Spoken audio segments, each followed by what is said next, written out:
She was called the most beautiful woman in the world, a star who defined the golden age of Hollywood. But behind the silver screen glamour and the dazzling smile was a mind so brilliant, it would change the world forever. This is the incredible, untold story of Hedy Lamarr, the actress who invented the future. When you think of the 1940s, you probably picture glamorous movie stars, dramatic black and white films, and the intense backdrop of World War II. In the heart of all this was Hedy Lamarr, born Hedwig Eva Maria Kiesler in Vienna, Austria. She was a sensation from a young age. Her early film career in Europe was controversial but undeniably magnetic. By the time she arrived in Hollywood, renamed and rebranded by the legendary studio head Louis B. Mayer, she was destined for stardom. On screen, she was the epitome of exotic beauty and elegance, starring opposite giants like Clark Gable and Spencer Tracy. She played queens, spies, and sophisticated women of mystery. The public was captivated. They saw a goddess, a face so perfect it seemed almost unreal. But what they didn't see, what the studios kept hidden, was the woman who went home after a long day of filming. Not to attend lavish parties, but to work on her inventions. Yes, you heard that right. Inventions.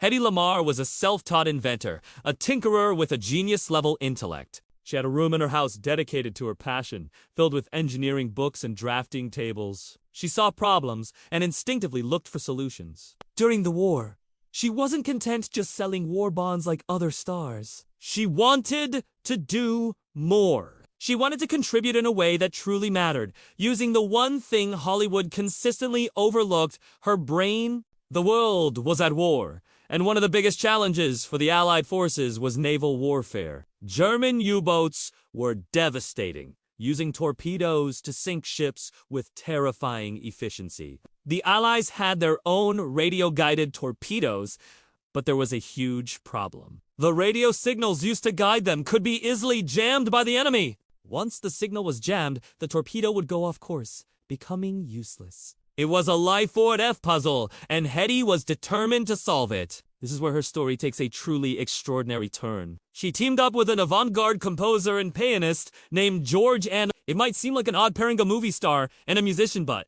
it was their unique combination of talents that led to a breakthrough. Antheil had experience synchronizing multiple player pianos for his complex musical compositions. Hedy, with her sharp, analytical mind, saw a connection. What if, she thought, you could make a radio signal jump from frequency to frequency, like a pianist's fingers dancing across the keys? If the transmitter and the receiver could hop between frequencies in a synchronized pattern, the enemy wouldn't be able to find and jam the signal. They might jam one frequency, but the signal would have already jumped to another. It was a revolutionary idea. They called it frequency hopping.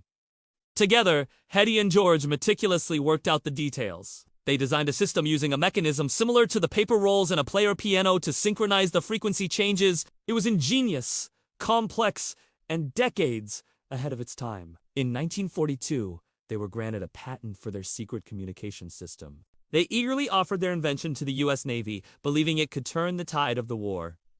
And what did the Navy do? They patted her on the head. They saw Hedy Lamarr, the beautiful movie star, not Hedy Lamarr, the brilliant inventor. They told her she could better serve the country by using her celebrity status to sell war bonds. Can you imagine the frustration? To have a world-changing idea, a potential war-winning technology, and be told to just smile and look pretty. But Hedy did her part, raising millions for the war effort. Her invention, however, was filed away and forgotten. For decades, the patent collected dust. Hedy's Hollywood career continued, but the studio system took its toll. She grew tired of being typecast, of her intelligence being constantly ignored. Eventually, she withdrew from the public eye, becoming a recluse. The world remembered her as a faded movie star, a tragic beauty. They had no idea of the secret she held. Then, something amazing happened. Decades later, during the Cold War, engineers rediscovered her patent. The Navy finally implemented a version of her frequency-hopping technology in the 1960s on their ships during the Cuban Missile Crisis. But the real explosion of her idea was yet to come. As the digital age dawned, engineers were looking for ways to create secure and reliable wireless communications. And what technology did they turn to? You guessed it, Hedy Lamar's frequency spread spectrum technology. Her invention became the foundational principle for some of the most essential technologies we use every single day. That smartphone in your pocket, the Wi-Fi you're using to watch this video, the Bluetooth connecting your headphones, they all owe a debt to Hedy Lamar. Her idea of a secret communication system designed to guide torpedoes in World War II is now the backbone of our modern wireless world. It's what allows millions of devices to communicate without interfering with each other. For a long time, Hedy received no recognition for her work. The patent had expired, and she never made a dime from the multi-billion-dollar industries her invention helped create. It wasn't until the late 1990s, near the end of her life, that the world of science and technology finally acknowledged her contribution. She began receiving awards from the tech community, honored not for her beauty, but for her brilliance. When she was told she would be receiving an award, her famous response was, "Well, it's about time." It was a classic Hedy Lamar, moment sharp, witty, and undeniably true. She passed away in the year 2000. Just as the technologies she helped pioneer were beginning to completely reshape human society, Hedy Lamar's story is a powerful reminder to never judge a book by its cover. The world saw her as just a pretty face, but she was a visionary. She was a woman who was simultaneously a product of a time and light years ahead of it. She navigated the pressures of fame while nurturing a secret passion that would ultimately impact humanity in ways she could have only dreamed of. So the next time you connect to a Wi-Fi network or pair your phone with a Bluetooth speaker, take a moment to remember the glamorous Hollywood movie star who went home and sketched out the future on her drafting table. Remember Hedy Lamar, the beautiful mind, who taught us that the greatest innovations can come from the most unexpected places? Remember Hedy Lamar, the beautiful mind, who taught us that the greatest innovations can come from the most unexpected places? See you in the next one! The night before the deep dive, Waddles couldn't sleep. He tossed and turned, his mind racing. His mother, Pebble, came to comfort him. "Mama, what if I fail tomorrow? What if I just freeze up in the deep water?" Pebble nuzzled her son lovingly. "Waddles, do you know what true courage is? It's not the absence of fear. It's doing something even though you're afraid. You've already shown more courage than most penguins ever will. Whatever happens tomorrow, I'm proud of you."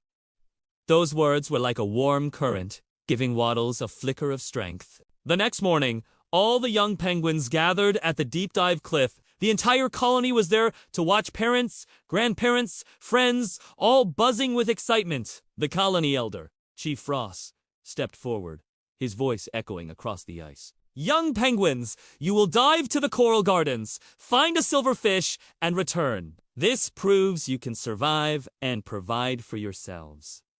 Who will go first?" Splash immediately volunteered, leaping off the cliff and slicing into the water with a perfect dive. Flipper went next, a blur of motion, swimming like lightning. Then Pearl glided down, as graceful as a falling snowflake. And then it was Waddles' turn. Waddles stood at the edge of the cliff. Below, the deep blue ocean stretched out into infinity. His heart pounded against his ribs like a trapped bird. His flippers trembled. Every single instinct screamed at him to run away. He glanced back and saw Grandpa Glacia, who gave him a firm, encouraging nod. He saw his parents, their faces shining with love. He even saw Bubbles the seal, who gave him a supportive flipper bump. Waddles closed his eyes, taking a deep breath. He remembered Grandpa's words, "Fear doesn't go away, you just become braver than your fear." He opened his eyes, and he jumped. Waddles plunged into the icy water. For a terrifying moment, panic gripped him. The water was so deep, so dark, so cold. But then, his training kicked in. He pushed with his flippers whoosh. Whoosh! He started to glide deeper and deeper. The bright sunlight from the surface faded into a gentle blue glow. Strange and beautiful fish swam past him, their scales catching the faint light. Below, the colors of the coral reef began to appear. He was actually doing it. He was swimming in the deep ocean. In the coral gardens, thousands of silver fish glimmered like a galaxy of underwater stars. Waddles swam carefully, his eyes scanning for his own special fish. His lungs started to burn. He knew he needed air soon. And then he saw it. A beautiful silverfish swimming near a formation of pink coral. With a focused movement, Waddles reached out with his beak and gently caught it. He had done it! He had his silver fish! Now, all he had to do was swim back up. But as Waddles began his ascent, a long, dark shape appeared from the shadows.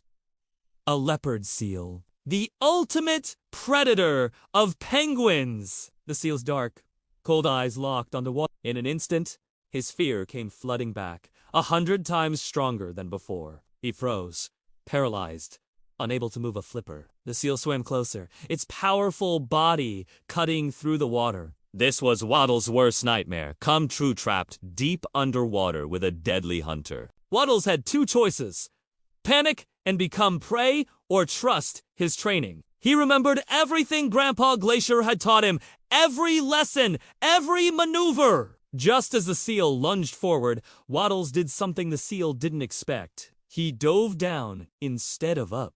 Then, he began swimming in a sharp zigzag pattern, darting between coral formations that were too narrow for the big seal to follow easily. His fear was still there, a roaring in his ears, but his courage was finally bigger. Waddles swam faster than he'd ever swum in his life. He wasn't swimming fast because he wasn't afraid. He was absolutely terrified. But something more important than fear was driving him.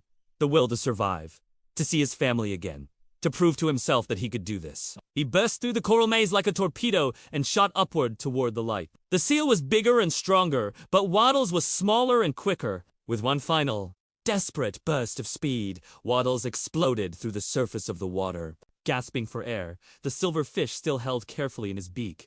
Waddles heard an incredible sound. The entire colony erupted in cheers. He did it.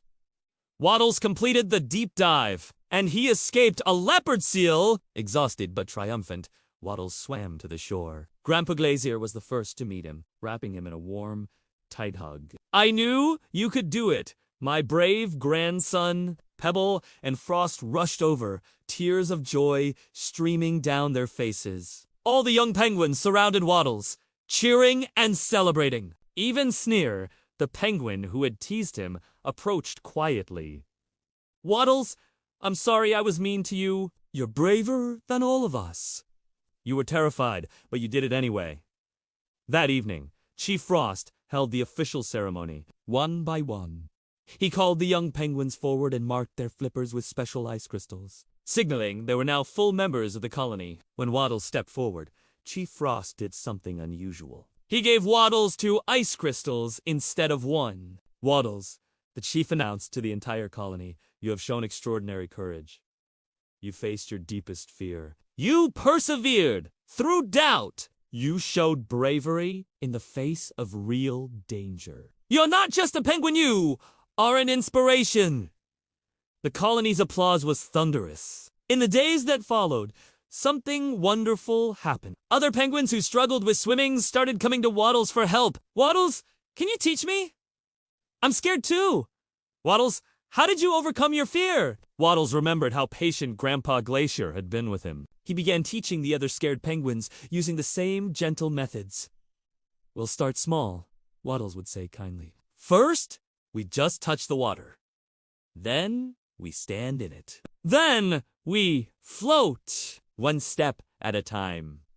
One day, Bubbles the seal rushed up to Waddles with a problem. "Waddles, my little sister is stuck on an ice floe. It's drifting away from shore, and she's too young to swim back alone. Can you help me?" Without a moment's hesitation, Waddles replied, "Of course! Let's go!" Just a few weeks ago, Waddles couldn't even bring himself to touch the water. Now, he was volunteering for a dangerous rescue mission. Waddles and Bubbles swam together through the choppy, cold waters. The ice floe was already far from shore, caught in a strong current. Bubbles' little sister, Squeaky, was crying on the ice, all alone and scared. "It's okay, Squeaky!" Bubbles called out, "We're here!" But the current was too strong for the little seal to swim against. Waddles had an idea. "Squeaky, climb onto my back. I'll swim you to shore." The little seal scrambled on, and Waddles began to swim with all his might against the powerful current. It was the hardest swimming he'd ever done, but he refused to give up. Waddles brought Squeaky safely back to shore, where Bubbles' mother was waiting anxiously. Thank you, Waddles. You saved my daughter! That night, as Waddles lay with his family, safe and warm, he realized something important. Grandpa, he said, I used to think being afraid made me weak, but facing my fear made me strong. And now I can use that strength to help others. Grandpa Glazier smiled warmly. That's the greatest lesson of all. Waddles, our struggles aren't meant to break us, they are meant to prepare us to help others who struggle too. Your fear of water didn't make you weak. Overcoming it made you a hero. Months passed. Waddles became known throughout Iceberg Island not as the penguin who couldn't swim, but as Waddles the brave, the penguin who teaches courage. Young penguins who were afraid would seek him out. Other animals with different fears came to him. 2 seals afraid of the deep, birds afraid of flying, even a whale calf afraid of breaching the surface. And to each of them, Waddles would say, fear is normal. Everyone is afraid of something, but you don't have to let fear control you. Take small steps. Ask for help.